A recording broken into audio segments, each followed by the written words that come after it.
ময়নায় গ্রেফতার তৃণমূল কর্মী। ময়নার বাগচার গোড়ামাহাল গ্রামের বিজেপির বুথ সভাপতি বিজয়কৃষ্ণ ভূঁইয়ার খুনের ঘটনায় গ্রেফতার তৃণমূল কর্মী স্বপন ভৌমিক। গ্রেফতার করল এনআইএ।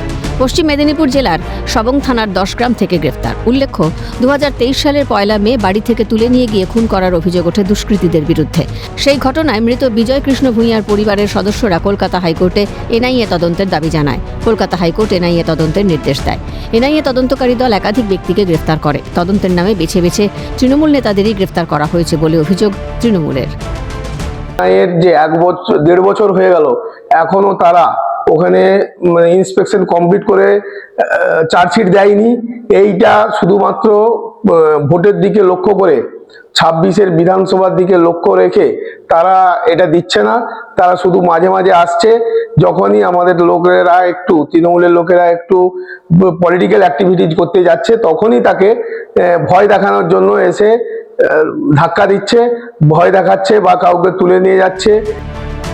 বিজেপির বুথ সভাপতি বিজয়কৃষ্ণ ভূঁইয়ার খুনের ঘটনায় কেউ রেহাই পাবে না। দোষীদের ধরতে তৎপর কেন্দ্রীয় এজেন্সি, দাবি বিজেপির।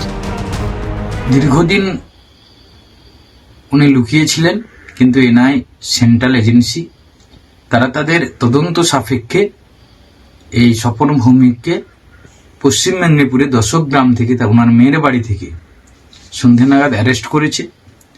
আমরা এটুকু জানি যে সেন্ট্রাল এজেন্সি যেভাবে তারা তদন্তটাকে এগিয়ে যাচ্ছে, তারা এটুকু নিশ্চিত যে যেখানেই লুকিয়ে থাকুক, আমাদের 234 নম্বর বুথের বুথ সভাপতি বিজয়কৃষ্ণ ভূঁইয়াকে খুনের মামলায় যারা জড়িত তাদেরকে কিন্তু কেউ রেহাই পাবে না। এনআইএ তদন্তে এখনো পর্যন্ত যেটা রেজাল্ট আছে, সাপ্লিমেন্টারি চার্জশিটে 18 জনের নামে চার্জশিট হয়েছিল। স্বপন ভৌমিক ফেরার ছিল।